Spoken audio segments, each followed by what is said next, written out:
CK, the Raisin Man.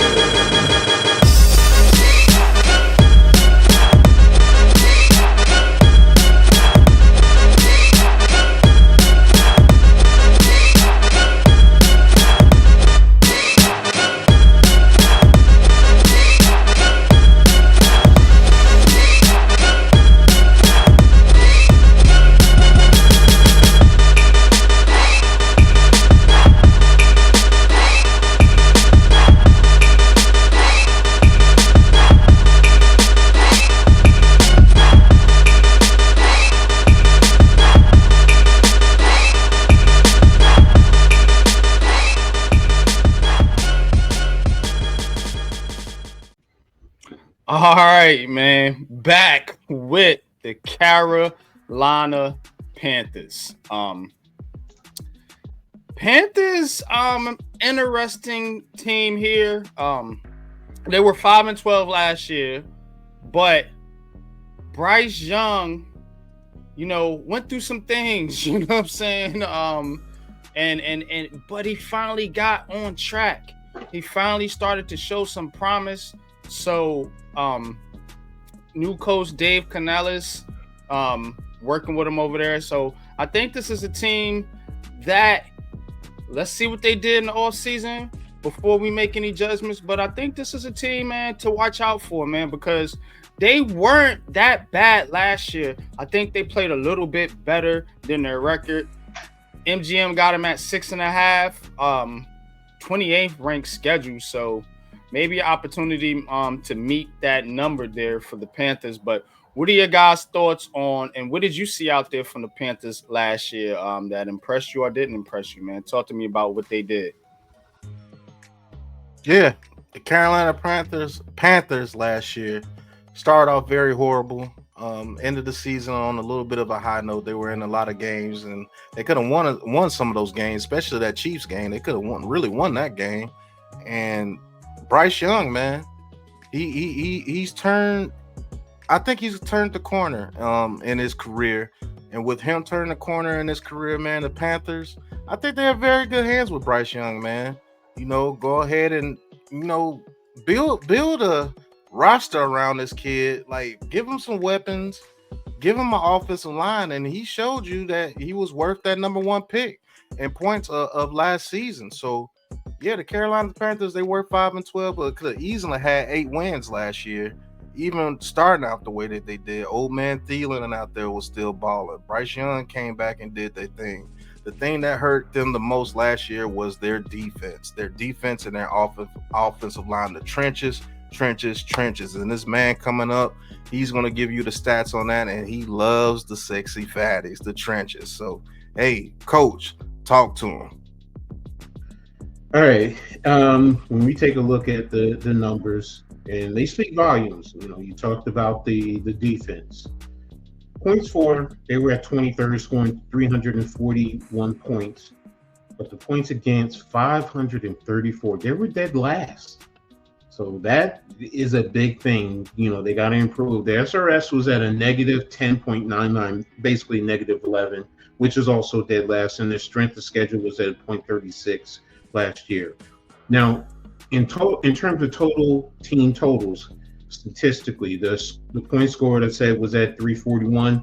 Their yards was at 5,066, which is a per yard per play, which is at 5.1.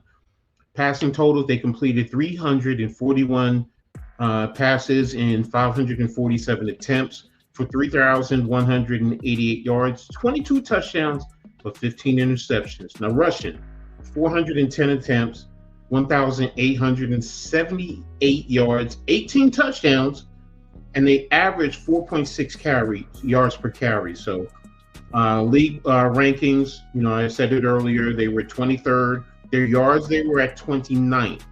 Pass yards, they were at 30th. Touchdowns, they were at 16th.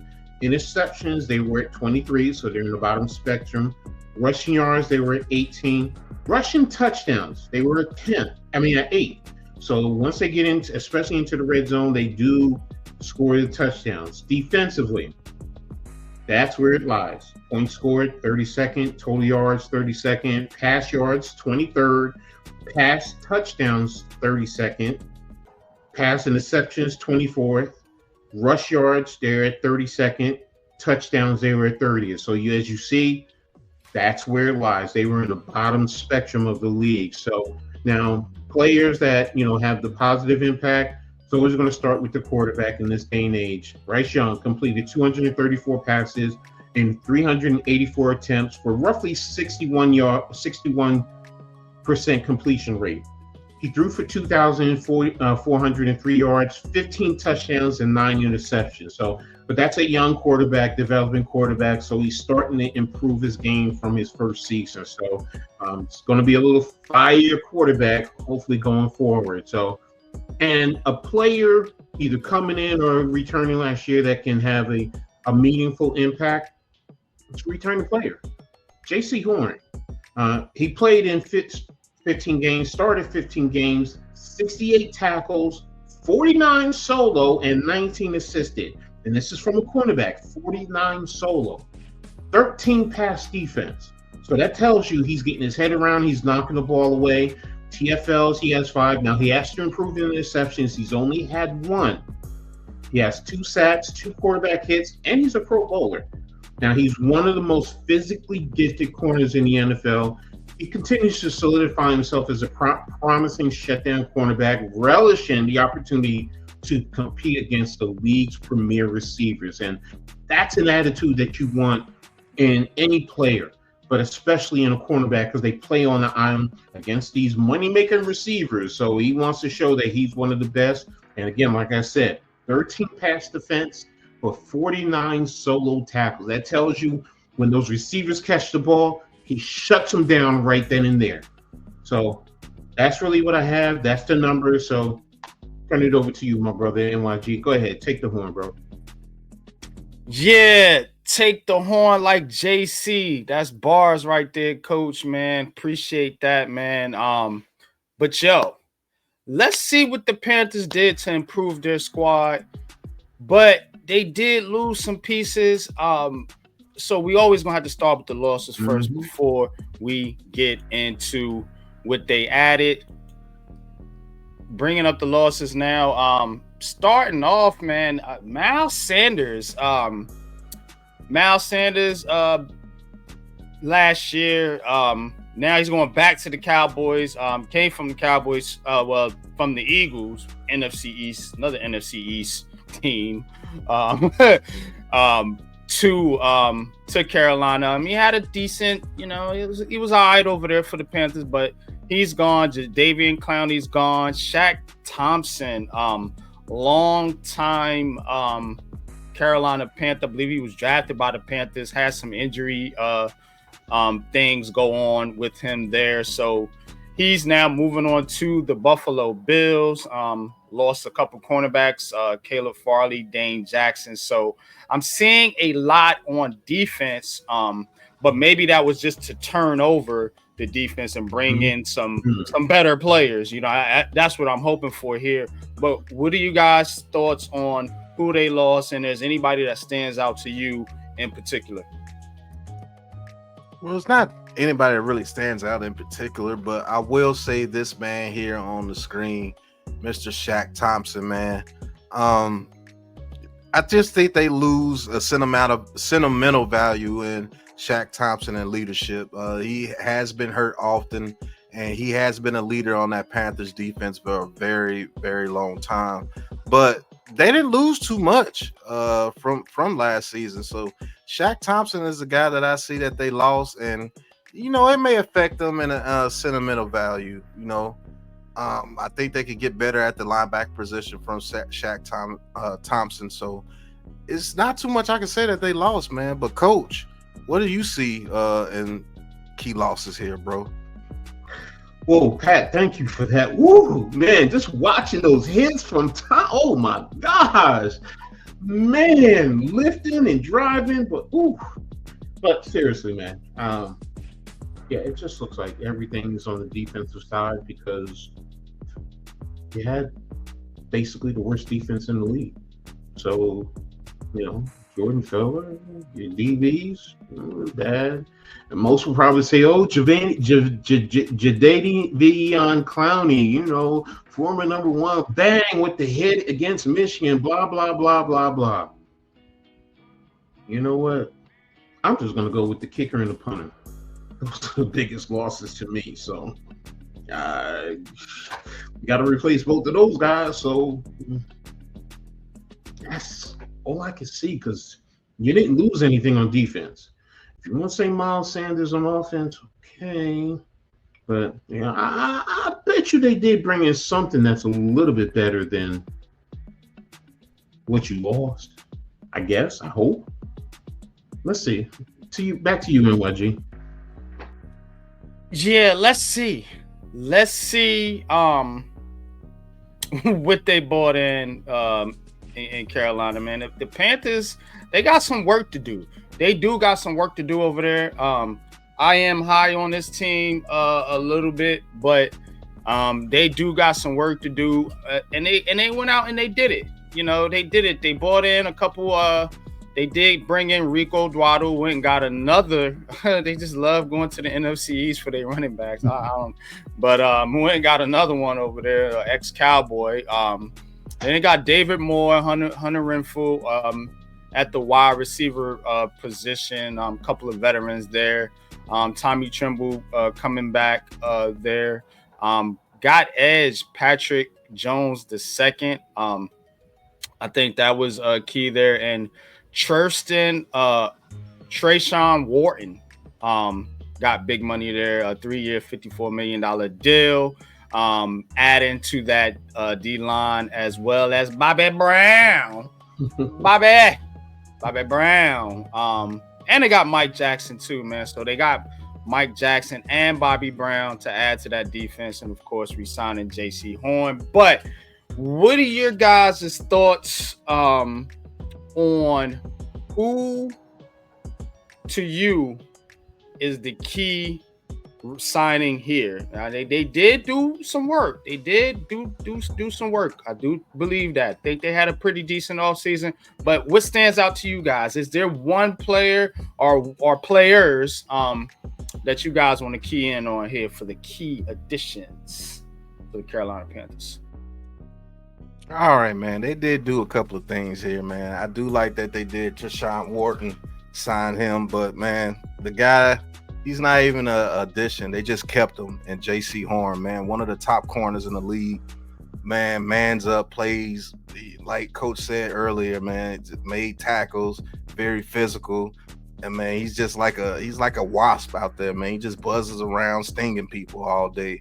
And J.C. Horn was definitely one of those guys. Keeping him there in Carolina, that's what I'm looking towards, man. He's not even a key addition. He was just a hold on. They held on to him because I thought he was going to be able to leave the Panthers and get the money, but the Panthers paid him his money. So, man, keeping that guy out there, keeping one side of the field locked down, J.C. Horn's my guy, man. But, Coach, tell him who you talking about.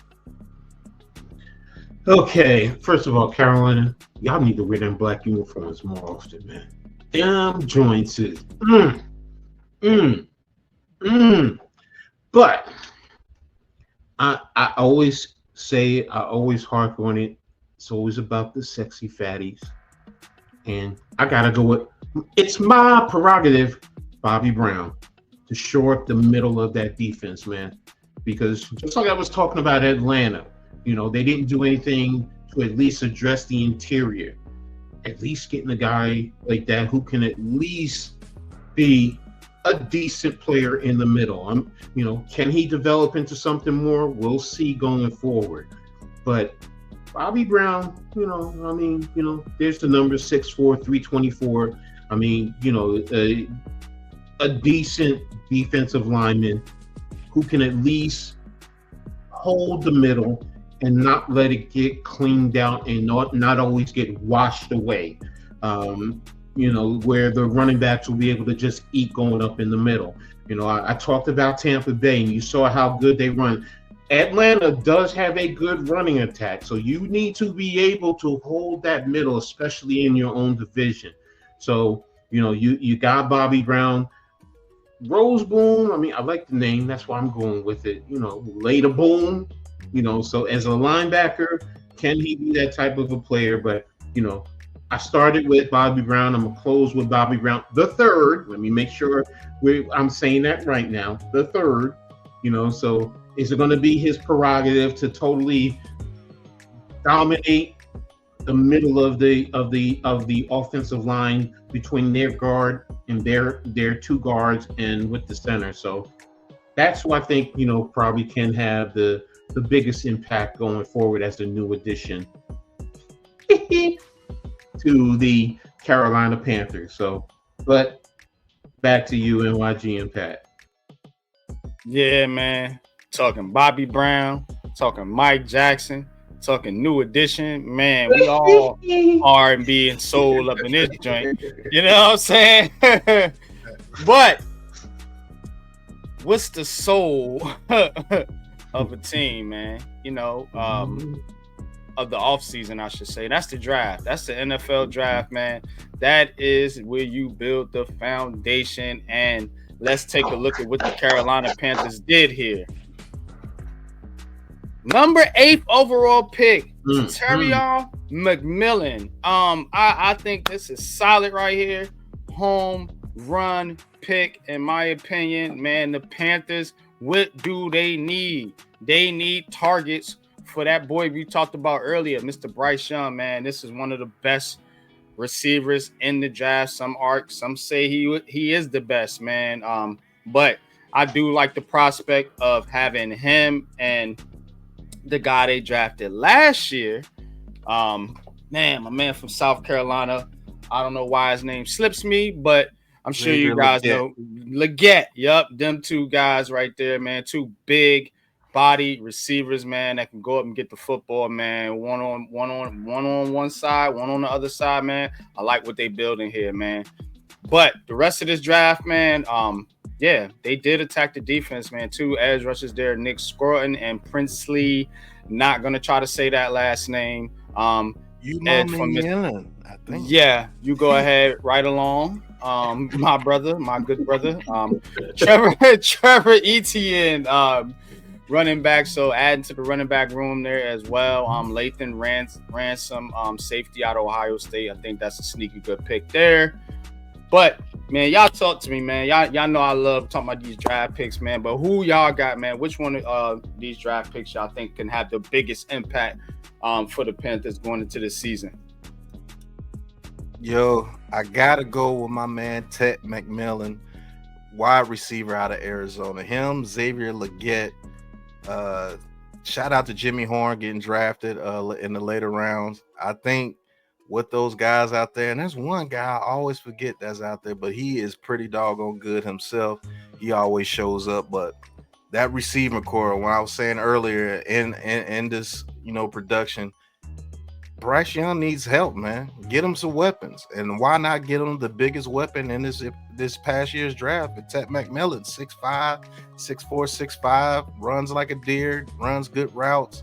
And when Bryce Young has to throw a little bit inaccurate, when he has to throw high to get over that line of scrimmage with those big guys down there, because he's 6 foot on a good day, he could throw a high now. He could throw a high and let him go get it. He could throw a high to Xavier Leggett at Tech McMillan and let those boys go out there and do something. Not to mention, old man Thielen is still out there teaching those boys how to get down out there. So, hey, I like what the Panthers are looking like on offense, man. But, Coach, talk to him, man. What draft pick you like out of these guys? One thing to add on to Ted for you, too, you know, you want to have a good team, I'm going to be honest with you. Go get you a Samoan, man. Go get you a Samoan. So Samoans can play some football. And usually we attribute Samoans to big bodies, but he's a tall body type of a player. And he has the attitude, because most Samoans, when they play football, they have that haka mentality. So I like the receivers. Jimmy Horn, I wanted him on the Giants. But hey, Carolina got him. But the player I think helps is also on the offensive side, and that's ATN. I mean, he's definitely going to step into the run game. He's played well He's played in the SEC, so he's not afraid of competition. He can definitely run. He's hey, got his big brother in the NFL playing down there in Jacksonville, so he knows what it takes to play in the NFL. So I think that he is the one that everybody's going to focus on everything else. If they can block up front, he's going to show you that. And you know what? He's a good running back, and he can hold the fort. So that's the one that I think is definitely the one who is going to be, as a draft pick, the type of player that's really going to help Carolina. He's going to help Bryce Young, especially, if you're running well, setting up the play action. Hey, he can also do a little bit of catching out of the backfield now. So it's not like, he's just a one-dimensional type of a player. So he's going to give you more. And as Carolina goes forward, they're going to show what they can do offensively, a little bit on defense. So, so that's the one that I thought, Pat, you already broke it down with Ted, Jimmy Horn. You bring in another Cam in Carolina. Let me see. So that's what I have for you. Back to you guys. All right, man. Let's take a look here at the depth chart and see how all these players fit in. Y'all know how we do over here, man. I got my guys, man, my NFL aficionados, as I like to call them. But I do want to touch on this real quick before I turn it over to you guys. Like I said, that receiving core for Carolina is sneaky good. You got Thielen, who was good last year. David Moore, they bought over from Tampa Bay. You got Leggett still there, and then you bring in Jimmy Horn Jr., Tommy Tremble, who they re-signed, and Tavion Sanders. I remember him from a couple drafts ago, man. I think that's a decent tight end punch. And you got Chuba Hubbard. Now you signed Rico Dwaddle. I think this offense, Trevor Etienne, they're going to want to run the football, with them big, sexy fatties, as coach say, over there with Akeem Ekwonu, Robert Hunt, who they signed from Miami, Taylor Morton, and those guys. They're going to want to run the football. Question is going to be on the defensive side of the ball. Still got Derek Brown and Bobby Brown. So you got the Brown brothers over there now. You bring in Wharton and Patrick Jones the second as your for your front seven, man. Linebacker core, I don't know, a little underwhelming to me. Secondary, outside of J.C. Horn, I'm not a crazy high on as well. But I do think this offense will be better. And if they can get a little bit of a pass rush going on, with some of these guys here, they still got big Ashawn Robinson over there on defense as well. So if they can get something going in the pass rush department, I think they can be a sneaky good team. But Pat, Coach, y'all talk to me, man, about this Panthers depth chart. Y'all go back to y'all's respectable sides of the football. Pat, you're going to go on offense. Coach, you back on defense, man. Let's break down this Panthers roster. Yo, I'm doing my little dance with this Panthers offense, man. This Panthers offense looking kind of cool, man. You go back to the depth chart, look at the names, man. You got Ted McMillan at the 1, Xavier Leggett at the 2, and Adam, I got a Thielen in the slot at the number 3 receiver. Not to mention Jalen Coker. That's the guy that I was thinking about. He comes in and he produces every time he comes in. Then you got Jimmy Little Horn Jr. going out there, man. He's a jitterbug, so you could put him out there in the slot and let him go out there and do what he do. And guess what? Hunter Renfrow is out there too. Shout out to him. Maybe he could rejuvenate his career from the Raiders. Their offensive line, you got Ekwonu, you got Damian Lewis, Austin Corbett, Robert Hunt, Taylor Moton, a very decent offensive line that can actually protect Bryce Young this year. Hopefully they stick together and don't get hurt, and I think they can make a little bit of noise. Tommy Tremble, Jatavion Sanders out of South Carolina as well, actually played with Xavier Leggett in South Carolina for a year. I think that's a very good 1-2 punch. Then you got Bryce Young, who I think is on the uptrend, revitalize his career. I know that's crazy to say that he's only in this third year, but he's been revitalized. Last year got benched for the Red Rifle, who's still there, and came back and shined. And you got Chuba. Love Chuba Hubbard at the running back position. Rico Dowdle and Trevor Etienne to come in there and back them up. So they got 3 guys they can put out there, and Blackshire is not nothing to sneeze at either. I've seen him play, and he actually can produce too. So I actually give this Carolina Panthers offense a good grade, man. And I think they, as much as they progress together, I think they can become really, really good. So yeah, I'm excited about this Panthers offense to see what they do. But Coach, talk about that defense, man. What you got for me? Defensively, I said it before, starts up front, with Bobby Brown, the Brown brothers, as NYG said, if they can develop into a sound front, odd front type of a defense, forcing offenses to double team 2 of those 3 guys up front, allow your edge guys to be able to wreak havoc, especially in the run game. Now, NYG said he's not too thrilled with the linebackers. They have abilities. Josie Jewell can play if, allowed to, and, be productive. Coming from that Denver type of a defense, they played over there. So on the back end, Jackson and Horn, Mooring, okay. Damian Richardson, I got to see a little bit out of, but, you also, have guys on the back end, Ransom you just drafted. So, can he come in and steal somebody's thunder? So, Nick Scorton can be something. We talked about Ashawn. It wouldn't even surprise me if Ashawn started. He was starting and doing well with the Giants. So, that's why, to me, Tershawn Wharton, bringing him in, says something. Because Ashawn can, especially in the run game, Ashawn can hold his own. I'm intrigued by the name, Shy Tuttle. And you're playing right in the middle. How can you be shy playing with that type of a name? So, you still got the draft pick Cam Jackson there. So it's intriguing. Can they hold their own? That's the biggest thing with them. Can they?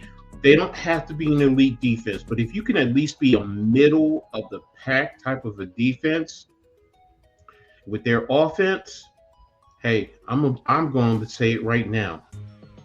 I think they're going to be the number 2 team coming out of the South. They're going to overtake Atlanta. So I'm that confident in them. I trust their defense a little bit more than Atlanta's. Yeah. So, and they were the worst defense last year. So that's why I'm saying if they can just get up close to the middle of the pack, say 18, even 19, 17, 18, 19, you get there. I think,